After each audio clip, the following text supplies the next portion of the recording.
There is a set of photographs in the Library of Congress that most researchers never request. They show a city. Not ruins, not archaeological remnants, not the ghost of something that had already been abandoned before the camera arrived. A living city, with streets and buildings and a functioning commercial district and a population that had been present in the same location continuously for longer than any other documented human settlement in what is now the continental United States. The photographs are dated between 1879 and 1895. The city in them is identifiable, its architecture is distinctive. Its position relative to the surrounding landscape is specific enough that any competent geographer could place it within minutes. And the city in those photographs does not appear on any American map produced after 1905 under its original name. It does not appear in the federal census records for its state under its original name after a specific year that corresponds precisely to a specific set of administrative decisions made in Washington. It does not appear in the federal land records under its original name after a date that corresponds to a specific legal proceeding that transferred jurisdiction over the territory it occupied from one administrative framework to another.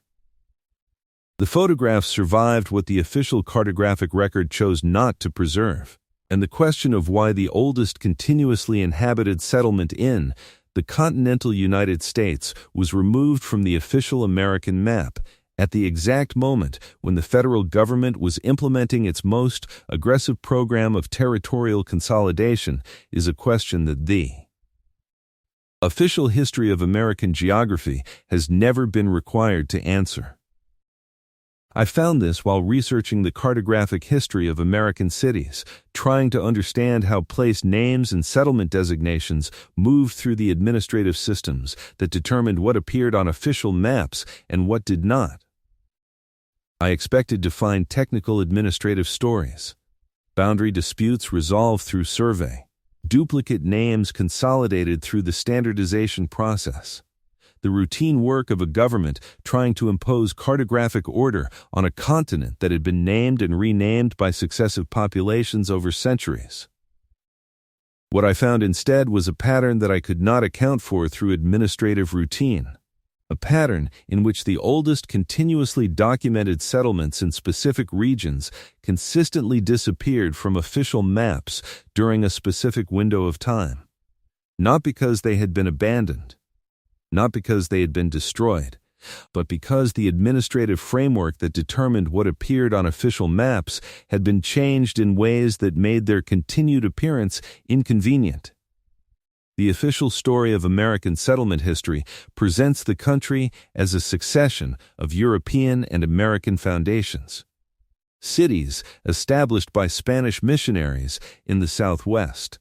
Cities established by French traders in the Mississippi Valley.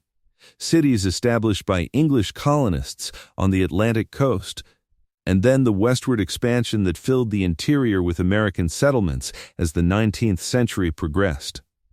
That story is not wrong in what it includes. The missions and the trading posts and the colonial settlements were real. Their founding dates are documented. Their histories are taught. What the official story does not include with equal thoroughness is the settlements that preceded the European foundations. The cities and towns and permanent communities that existed before the first European arrived, and that in some cases continued to exist alongside and after European settlement for decades or centuries before.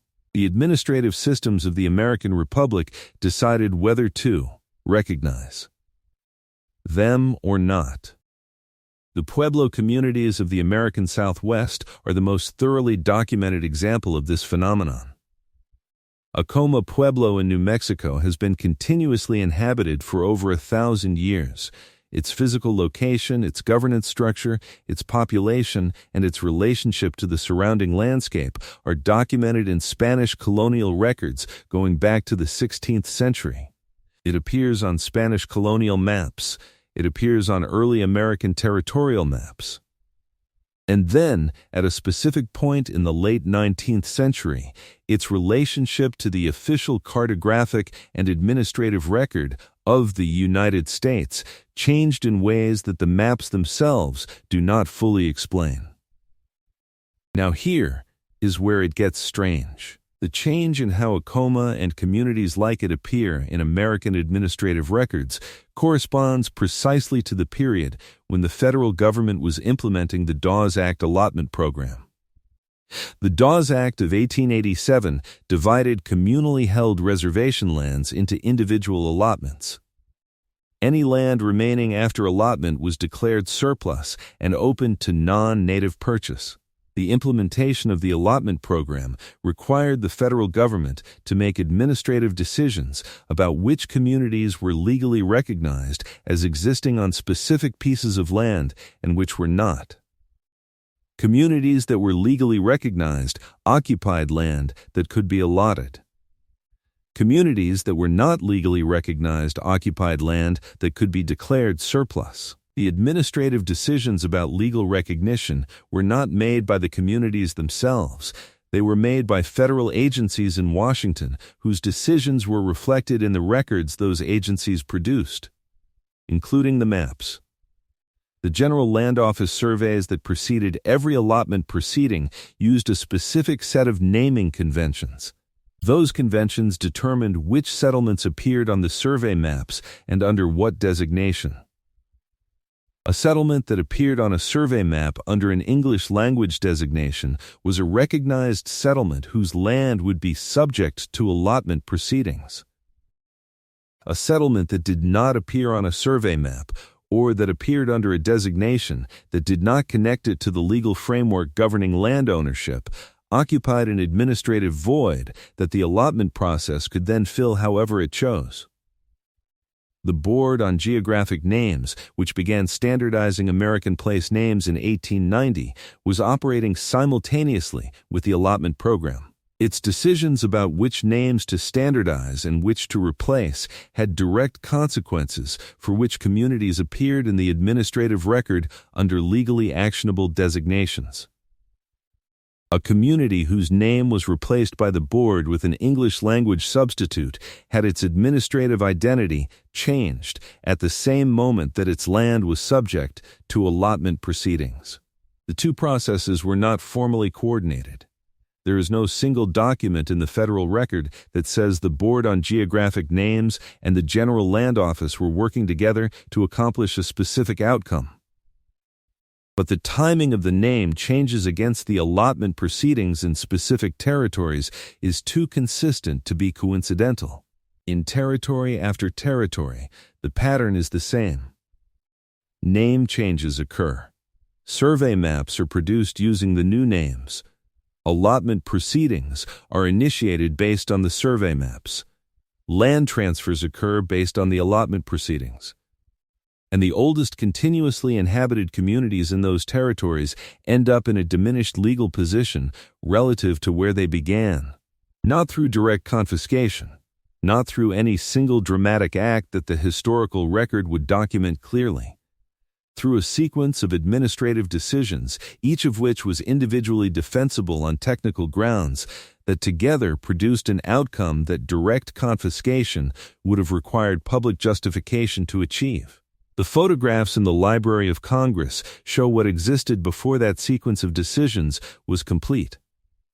They show communities that had been present for centuries, that had developed architectural traditions of genuine sophistication, that had organized their relationships to the land and to each other in ways that had sustained them across timescales that European and American settlements had not yet approached. The photographs survived because photographs are physical objects that do not depend on administrative recognition for their continued existence. They sit in the archive. They can be requested. They can be examined. And they show something that the maps produced after 1905 do not show. They show what was there. Before the administrative systems of the American Republic decided what would continue to be acknowledged as being there. The 1890 census was the first to attempt a systematic enumeration of Native American populations. It was designed to capture exactly the kind of information that would have allowed a researcher to compare the communities visible in the pre-1890 photographs against the communities that appeared in the post-1900 administrative record, to document, in consolidated form, the gap between what the photographs showed had existed and what the maps produced after the allotment process showed as existing. That census was destroyed. The survey maps that preceded the allotment proceedings are in the National Archives. The Board on Geographic Names decisions from the 1890 to 1906 period are in the Board's historical records. The allotment proceeding documents are in the Bureau of Indian Affairs records. The photographs are in the Library of Congress. Nobody has produced a comprehensive study connecting all four sets of records into a single account of what the administrative sequence accomplished. Of which communities visible in the pre-1890 photographs appear in the post-1900 administrative record under legally actionable designations, and which do not. Maybe the cartographic changes were simply the result of administrative standardization applied without regard for the consequences. Maybe the timing of the name changes against the allotment proceedings reflects nothing more than the general acceleration of federal administrative activity across all domains during the same period. Maybe the communities that disappeared from the official maps after 1900 disappeared because they had genuinely ceased to exist as organized communities rather than because the administrative record had ceased to recognize them. I held all of those explanations seriously. None of them accounts for the photographs. The photographs show communities that were present, organized, and functioning at the moment the administrative sequence began. The administrative record produced after that sequence was complete shows something different. The photographs survived what the maps chose not to preserve. They are still in the archive. They can still be requested. They still show what was there. Before, the paperwork decided it wasn't.